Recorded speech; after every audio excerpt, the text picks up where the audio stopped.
Game Connect.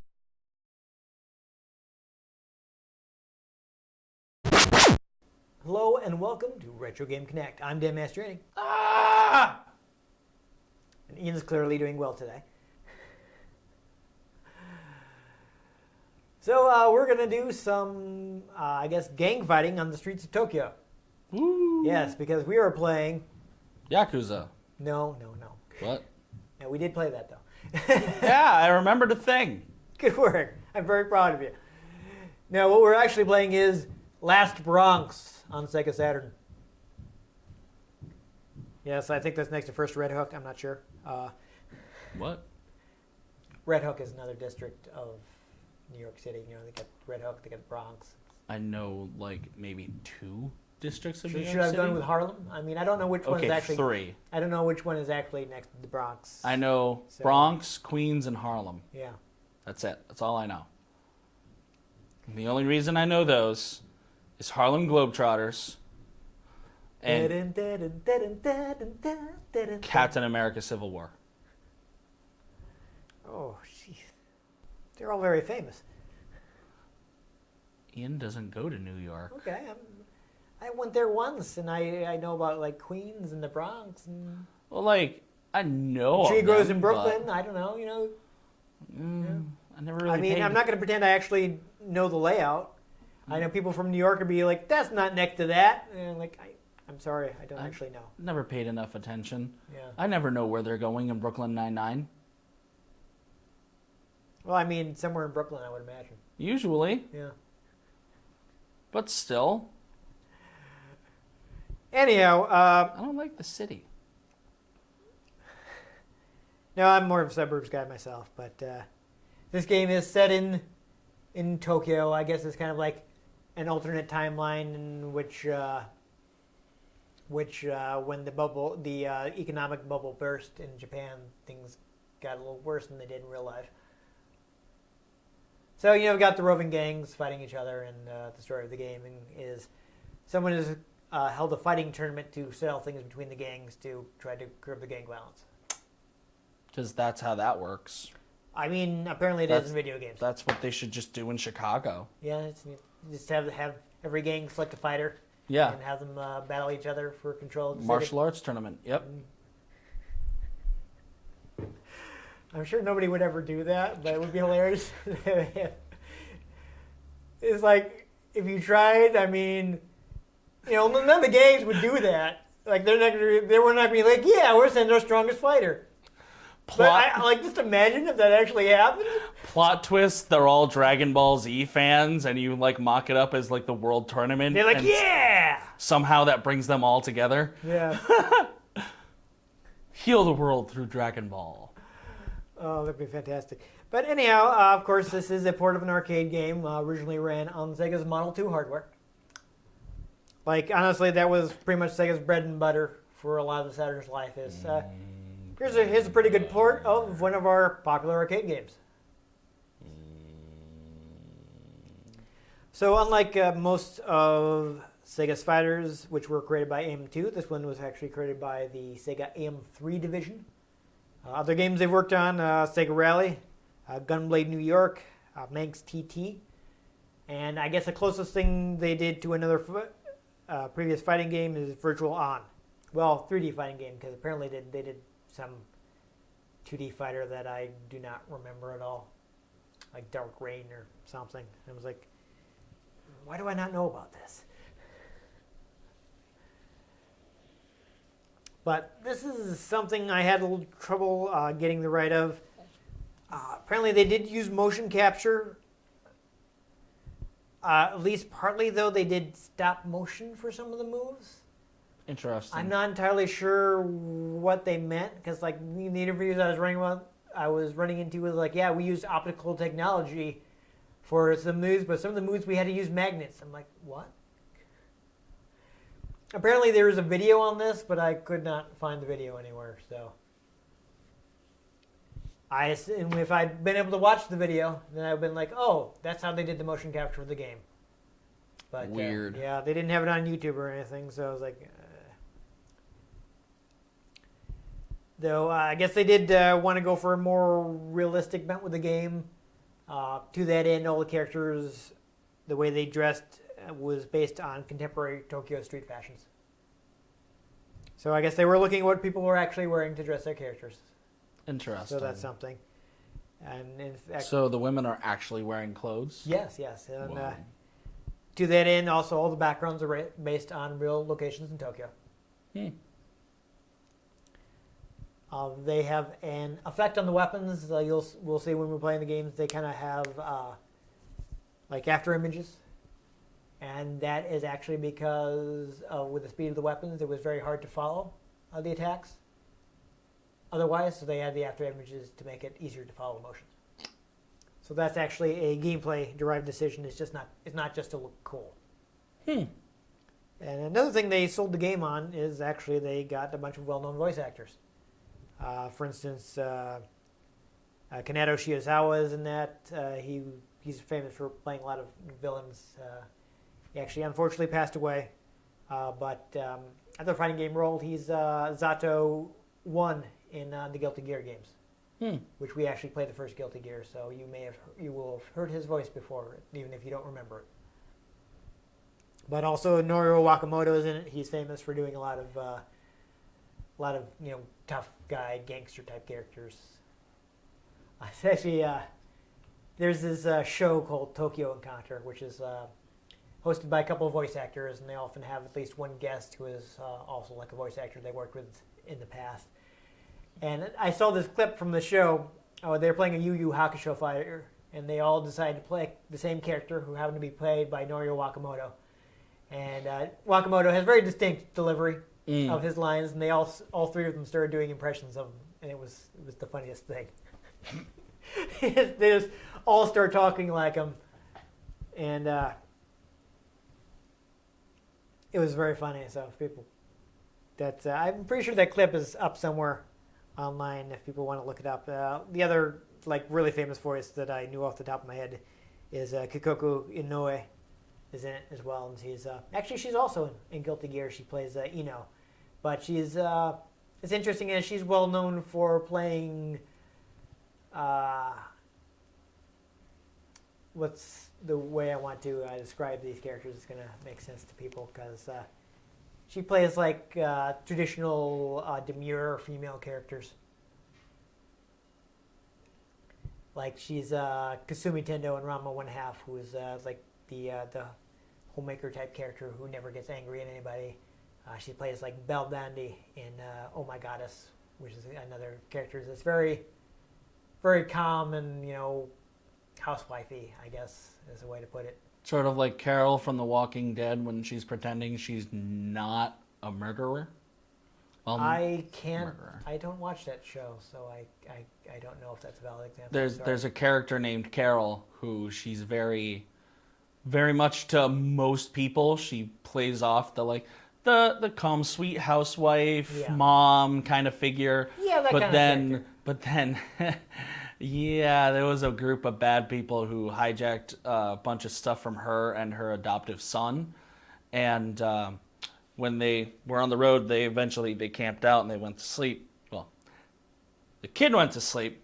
She snuck out in the night, found those guys' camp, snuck all of her stuff out, and then covered them in gasoline and burned them alive. Okay. Fun times. Yeah, so maybe an American example would be, I mean, this is going back a ways, but I guess if people still know who Donna Reed is, from 50 sitcoms type mom character, maybe that, I don't know. Anyhow, No. yeah. But occasionally she plays against type too. Literally, I can think of the two reasons I know Donna Reed. Little Shop of Horrors. Family Guy spoofing Little Shop of Horrors. All right. Yeah, I watched it sometimes at Nick at Night when back when Nickelodeon's After Hours would be reruns of 50s 50s sitcoms. And now it's Friends. Yeah. Well, that seems to be on everything, but anyhow, so interesting thing is that the original arcade team ported this to Saturn. So it's the exact same developers. It was actually their first Saturn project, so nobody on the team had worked on Saturn before. Fun. Yeah. And imagine how much fun that is, because the Saturn is not easy to program for. But I guess one of the things that was most difficult for them was getting the game mechanics and collision detection right. Mm-hmm. Because since they were using weapons, there was a lot more math involved than straight punching and kicking. Mm-hmm. Because, the motion was a little more complicated. So that's one of the things I had trouble with. But this one is also interesting in that it doesn't completely retain the full backgrounds from the arcade, but it does use more 3D elements than your average Model 2 port. Like a lot of the games would just replace the whole background with 2D objects and kind of like parallax scroll them. And you could kind of tell that they were no longer 3D like they were in the arcade, but this one does still have some 3D objects, so it's closer than some other ports. And they did manage to maintain 60 frames per second for the game, which they considered very important. Like, the team basically decided that, okay, if we can't get this running at 60 FPS on the Saturn, we're just not porting it to Saturn because the game's going to be terrible if we don't hit this frame rate target. Mm-hmm. And they managed to do it, so that is a good thing about the game, which is good considering that this is their first Saturn project. So yeah, that's good work to them. Yeah. I do know the game also runs in the Saturn's high-res mode, so that's pretty impressive that they pulled it off. It's an all of what, 360p? No, the high-res mode would be 480 interlaced, like your standard NTSC TV signal. Wow. Which is impressive when most games were doing half of that. So one other thing I'll mention, of course, like many fighting games, it has various alternate media tie-in, like manga,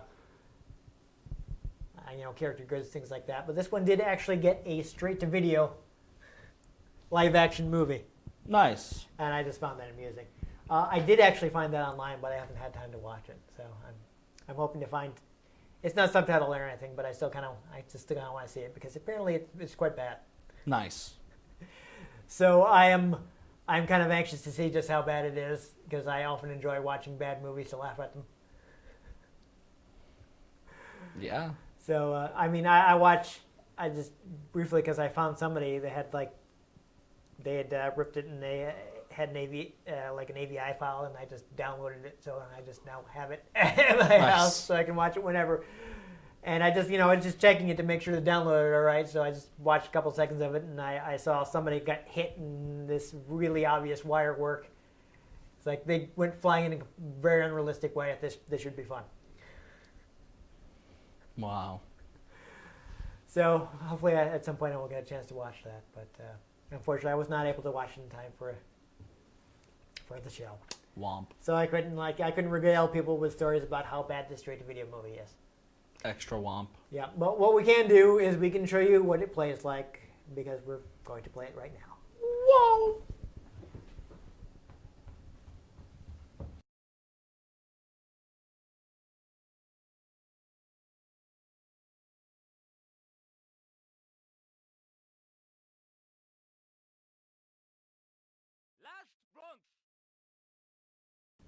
So this one is interesting in that the menu is actually written in Japanese. Uh-oh. So that's fine. Fortunately, it's all basic stuff, so I can read it. Otherwise, this might have been awkward. But you got your arcade mode. You got versus mode, which is probably what we're going to be doing. We've got Saturn mode, which this is interesting in that it actually normally in arcade mode, the last boss is Red Eye, who is right here on this little poster we have with all the moves. Red Rum. Yes, he works for Red Rum, which is murder spelled backwards. Normally he's the boss, and you get whatever an ending. But in Saturn mode, they've kind of changed the story to be more about the rivalry between, I think, Yusaku and Joe are the name of the characters. And every character has their own last boss. And there's actually you get a short little animated ending when you beat Saturn mode. And of course, we got a survival mode, which is, usual survival mode to beat as many guys as you can on one life bar. Boss rush. Yes. Time attack. If people need that explained, beat the game as fast as you can. You got watch mode, is you can, I think, have 2 computer controlled characters play against each other. Movie, so you can watch, the movies you unlock by playing Saturn mode or the opening movie. I'm not going to do that right now because, again, the game runs in high res mode, but the movies are in low res mode, and I don't want it to mess up something. And, of course, the options. We're just going to leave everything on default. So, Saturn and arcade mode, I don't think they really have any story mode stuff until the end. So you want to just do versus mode? Sure. Why not? We'll just go right into it. So here are our 8 characters. It's fewer characters than your average Street Fighter game would have, but they also tend to be a little more complicated. Looks like you already grabbed Yoko, so I think I'll grab Kurosawa because he is the character that's played by Norio Wakamoto, so you can hear his very distinctive voice. I did this thing where I hit the D-pad in a bunch of directions at once, and then I press A. Yeah. Yes, unfortunately, I do not have Red Eye, so I tried to unlock him, but it turns out the method I was using was for the U.S. version, and it's a bit more difficult to unlock him in the Japanese version. So the Japanese version is actually 2 discs. It has a bonus disc, which has like a training mode and some other stuff on it, which they didn't bother translating for the U.S. because the training mode is actually very complex. The guard button, that's why. It actually gives you a bunch of tips and such. And it's like narrated and everything, so they were like, yeah, we're not going to bother with this. Yeah, so to help, if this helps you out, this is uses the standard Sega Fighter layout, which is the A button is block, B button is punch, C button is kick.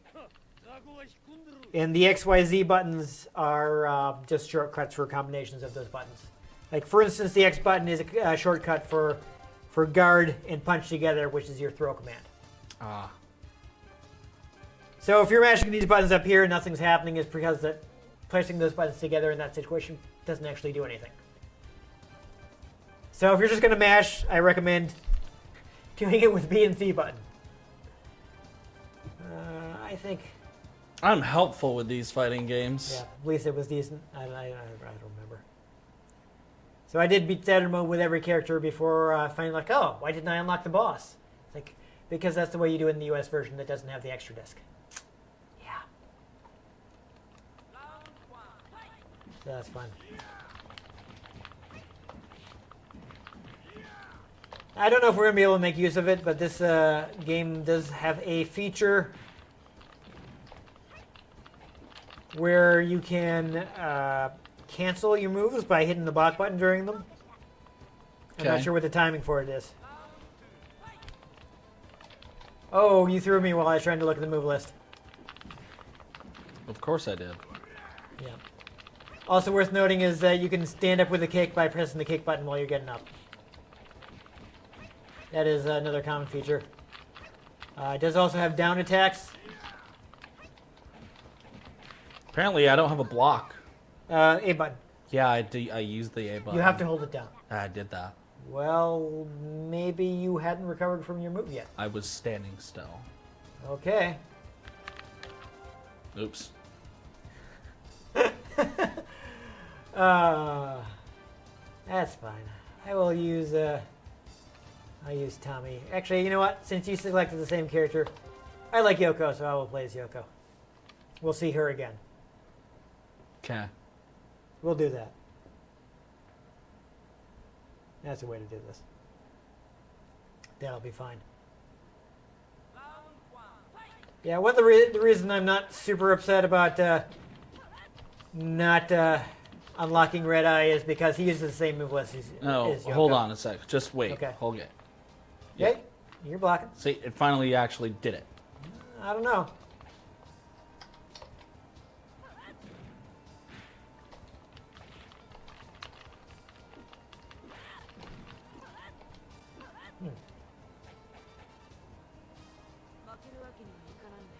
Yeah.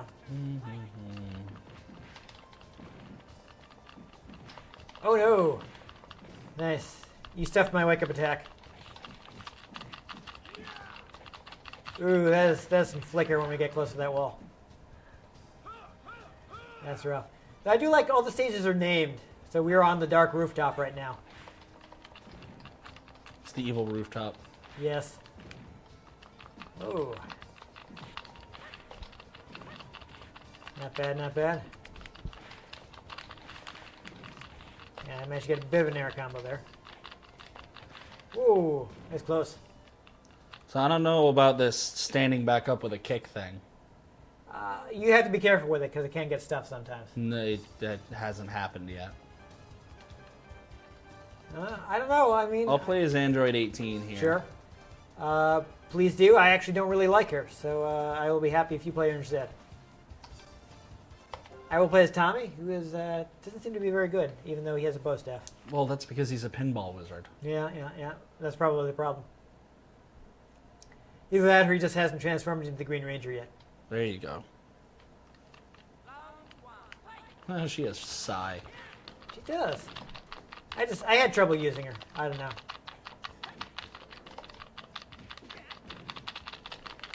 Oh, I expected him to do something else there, but I guess not.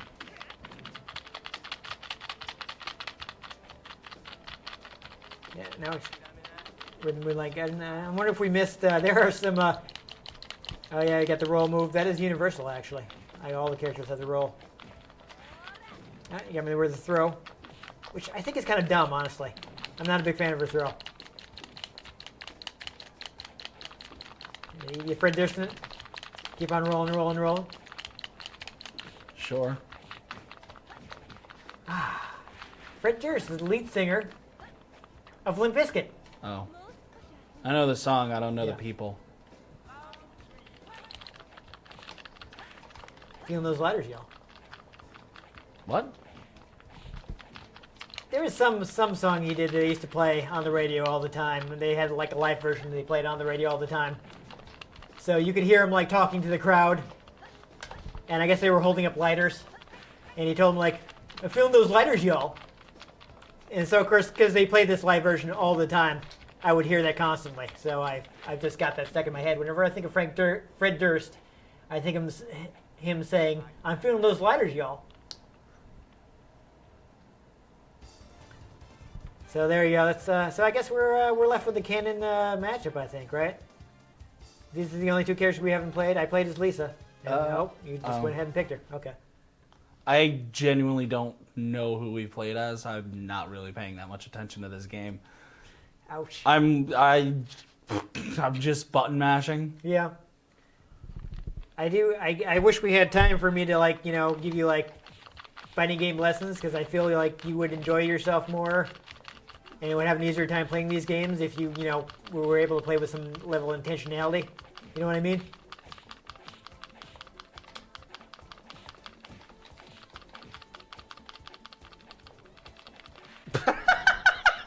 I was trying to go over that.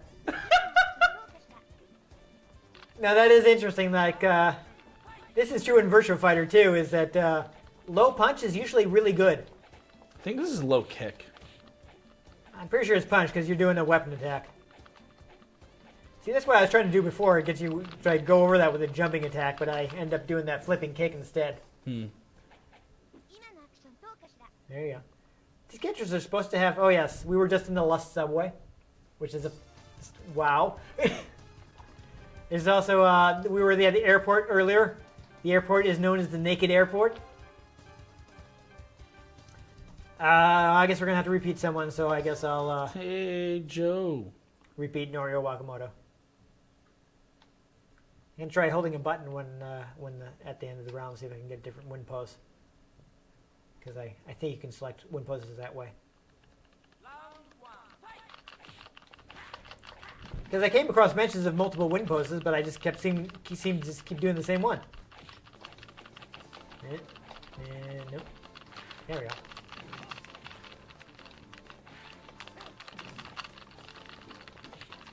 He's got a big boot here somewhere.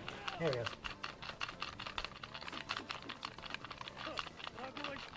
I forgot to hold the button, and I got the same one I got before.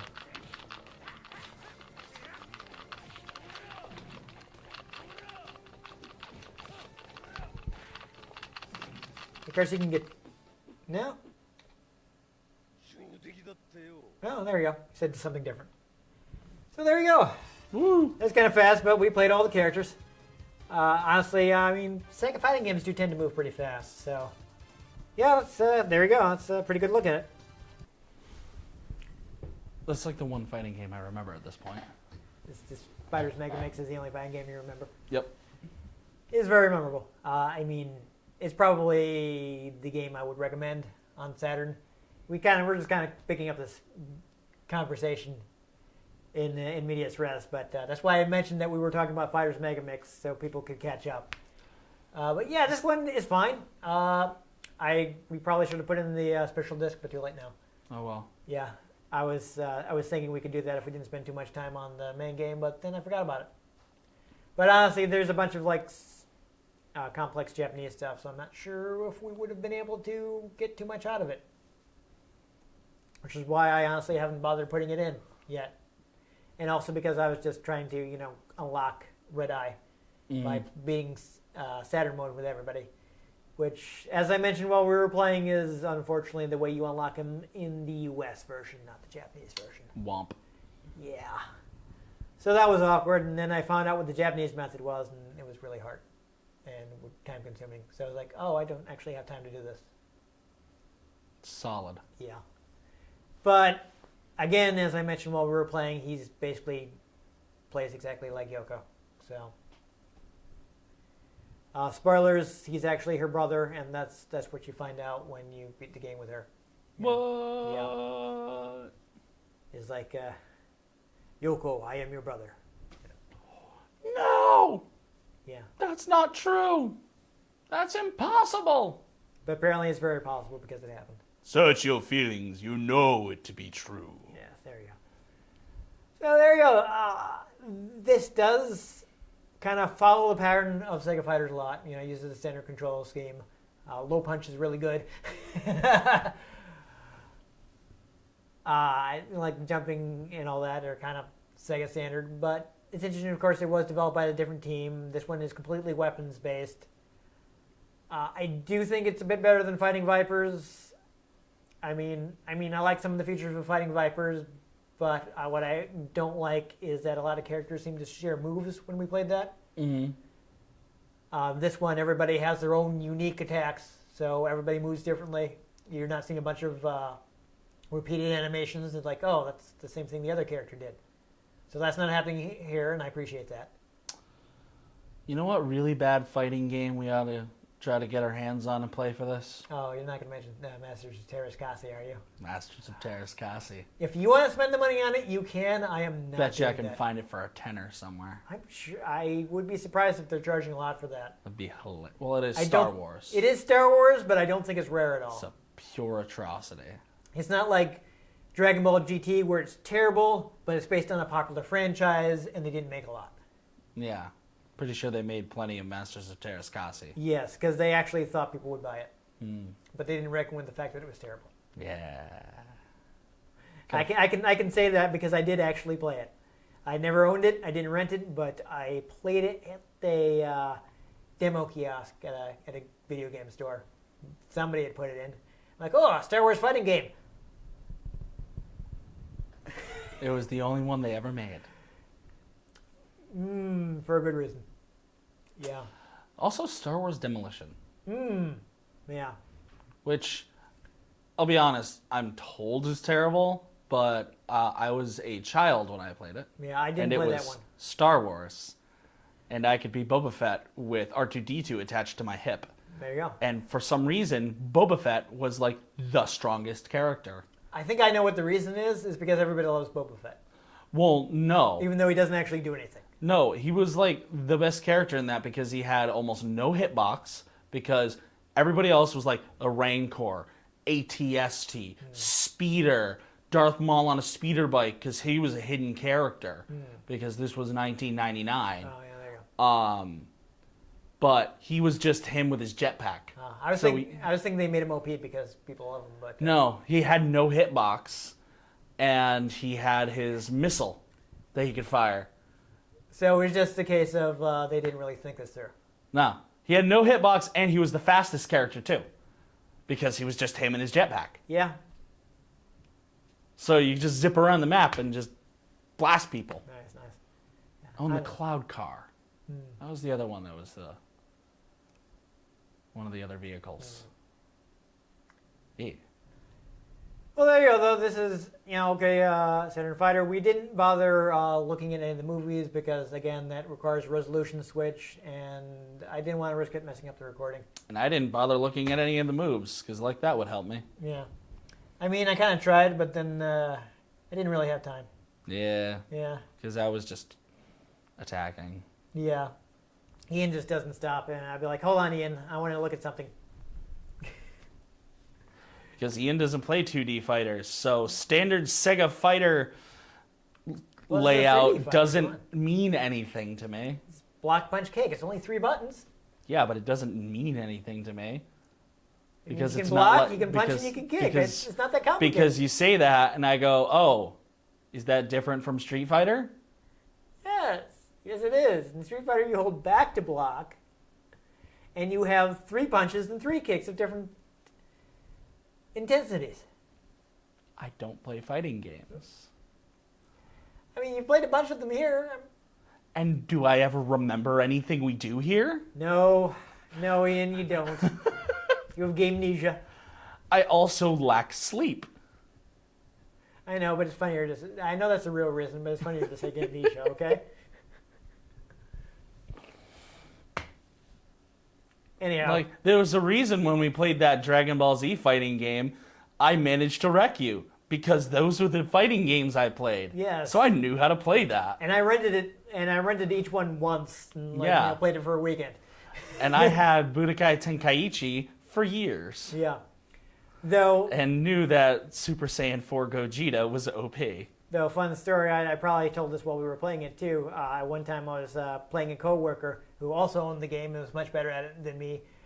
But I managed to hit the right button every time we were doing the dragon rushes.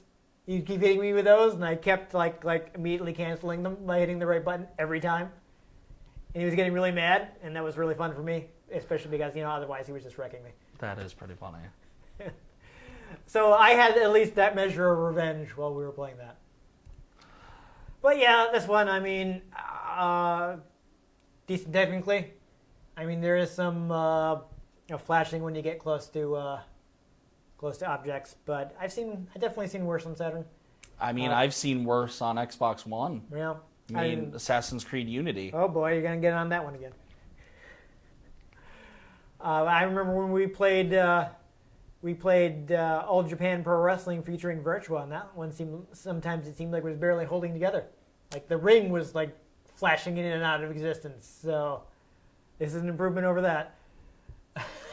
I don't remember playing that game. But we did. I have video evidence. I can prove it. Oh, sure. Yeah. I'm sure I was there. Yeah. But yeah, I have you on camera.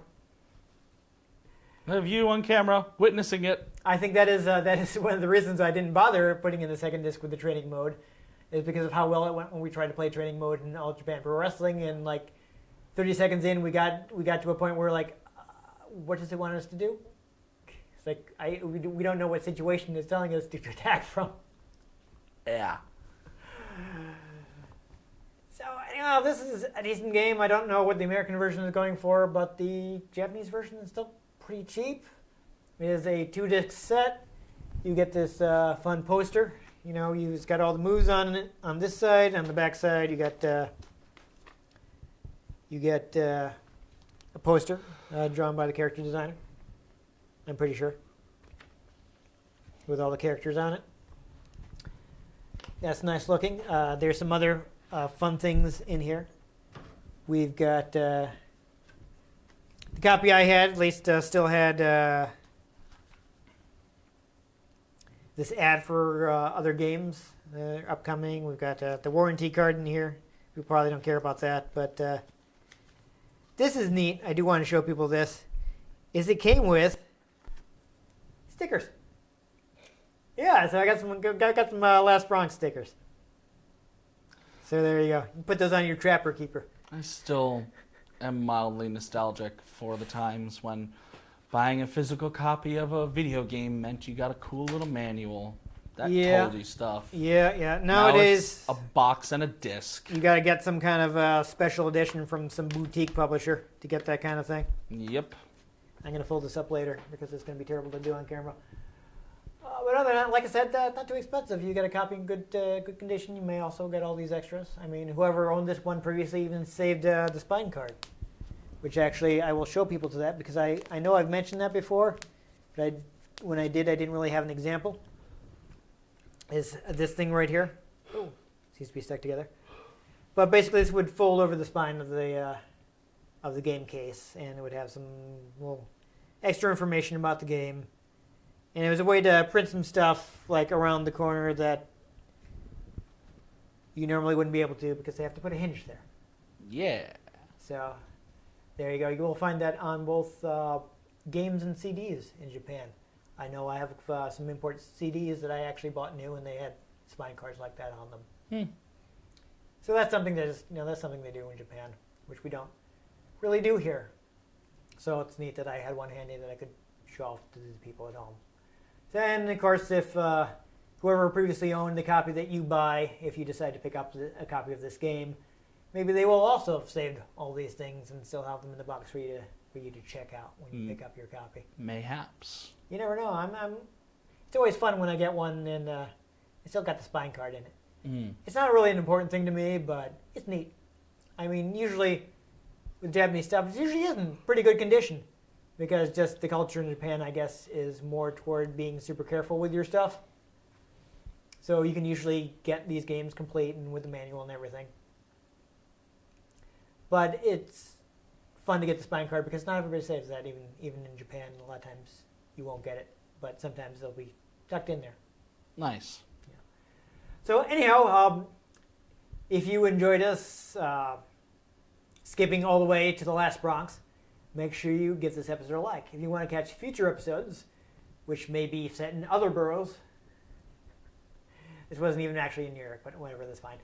Make sure you subscribe to our channel. I've been Dan Mastriani. You can catch me on Twitter at NewTypeCola. I'm Ian Butterfield. You can find me on Twitter at IanG Butterfield. You can find the show at RetroGamesCNCT, Facebook.com/RetroGameConnect, and RetroGameConnect.tumblr.com. Let us know what you thought of the games we played. Let us know if there are any games you'd like us to play. We can get our hands on them. We might just play them, or we might just crouch punch them. It is very effective, especially if you manage to hit the crotch. Yes. But most importantly, make sure you join us next time on Retro Game Connect.